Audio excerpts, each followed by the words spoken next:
silakan. Ini dari posternya dulu ya? Ya. Oke. Mau tahu apa dari posternya?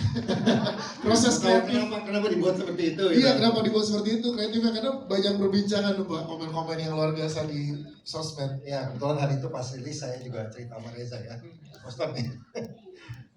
Jadi banyak yang tanya kenapa seperti itu, karena yang pertama dan kedua kan mukanya Susana aja ya, dari setengah profil gitu. Tapi sebelum filmnya dibuat, pada saat skripnya udah jadi, ini ide poster ini udah ada. Poster ini didesain, poster ini namanya collage poster gitu. Jadi didesain, setiap poster itu beda-beda. Kalau kita mempunyai sebuah karakter protagonis di poster itu, ceritanya tentang protagonis itu. Kalau kita punya poster collage seperti Star Wars, seperti Avatar, berarti ceritanya tentang karakter dan tentang dunianya juga. Kebetulan dunia kita besar di film ini. Jadi saya coba menceritakan seberapa cerita ini bukan hanya terhadap satu individu, tapi terhadap dunianya juga. Gitu. Makanya posternya lebih large scale seperti itu. Kalau boleh diceritakan Pak, yang buat siapa Pak? Poster desainernya Pak, diberikan ke teman-teman media. Oh itu dari kolaborator kita di Los Angeles, namanya John. Dia sering bantu saya dari dulu, zaman 5 cm dan tenggelamnya kapal Van der Wijk dan lain-lain gitu. Dia udah sering berkolaborasi ya Pak? Ya, dia udah sering berkolaborasi. Kalau dilihat juga dari posternya, sebetulnya kalau dilihat dari jauh posternya itu penuh dengan kegelapan dan terangnya hanya dari apinya itu. Jadi ya, sekitarnya gelap semuanya gitu. Wah, tepuk tangan dong teman-teman. Thank you. Kalau dari trailernya Pak, tadi teman-teman juga bilang penasaran, terus Mbak yang sebelah sini kayak diikutin ada setan di belakangnya. Berhasil membuat merinding teman-teman yang ada di sini. Gimana Pak proses kreatif dari pembuatan official trailer kita? Kalau trailer memang mungkin pekerjaan paling sulit yang saya merasakan. Trailer ini kebetulan makan waktu 4,5 bulan untuk kita buat. Kita ada in-house orang yang berkolaborasi sama kami untuk buat trailernya. Idenya untuk buat trailernya untuk mempertunjukkan tujuan karakternya, tujuan protagonisnya, dan dunianya apa yang terjadi gitu. Tapi untuk merangkumkan itu dalam sebuah 2 menit 45 detik itu cukup sulit ya gitu. Tapi saya rasa kita nggak bisa masukin seluruh ceritanya karena waktu kita pendek, sedangkan konflik dan ceritanya sangat masih banyak dan lebih besar daripada ini. Tapi ini cukup untuk preview, untuk kasih lihat apa nih yang akan dilihat gitu. At least kita mengerti dulu ceritanya apa. Wow, siap, terima kasih Pak. Berarti prosesnya kurang lebih pas. Kalau ditanya makna dari poster ini, tentu saya pengen kasih lihat dunianya.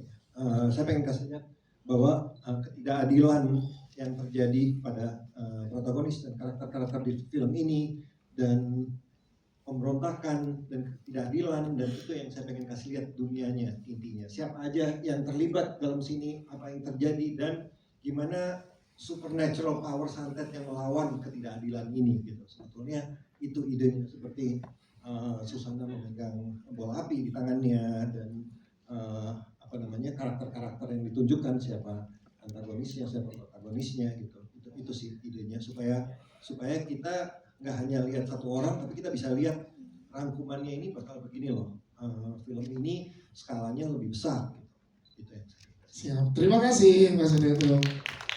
Reza tadi udah dari pertama ya sebenarnya ingin bekerja sama kembali, jadi nggak butuh 14 tahun ya nunggunya ya teman-teman yang ada di sini Mas Sudil. 14 tahun loh Pak, ini waktu yang cukup lama. Kalau boleh jujur, yang kali ini saya bilang pokoknya harus Reza, nggak bisa yang lain. Wah. Karena dibutuhkan sebuah skill untuk memerankan karakter ini, sebuah perubahan di tengah, gimana ya, perubahan emosi gitu, dan saya rasa Reza tepat buat ini gitu. Yes. Jadi saya bilang nggak bisa escape kali ini ya. Nggak bisa kabur. Ikut ya, nggak boleh ya. Nggak boleh kali ini. Udah ya. Dan akhirnya terwujud lah. Ya, silakan abis ini Mas. Nah, langsung boleh pegang mikrofonnya. Silakan Mas Sudil. Ya, saya rasa kenapa dipilih momen Lebaran, karena ini film cocok buat tontonan rame-rame. Dan di Lebaran itu waktu liburan, waktu orang ke bioskop, waktu orang nonton sama-sama, nostalgia bersama-sama, dan filmnya, size film ini, skala film ini memang didesain untuk menikmati pada saat lebaran. Jadi kalau beli tiket pasti nggak akan ngerasa ya kok begini doang gitu kan. Nah, kita kasih entertainment value yang besar, moral juga ada, yang paling penting itu moral value-nya di film ini, dan itu alasannya salah satunya buat film lebaran. Siap. Terima kasih Mas Sudah untuk jawabannya. Mas silakan satu pertanyaan. Saya nggak bisa bilang ini pure film action karena action yang kalian lihat adalah sebab akibat dari story idenya Santet. Ya, nah itu idenya.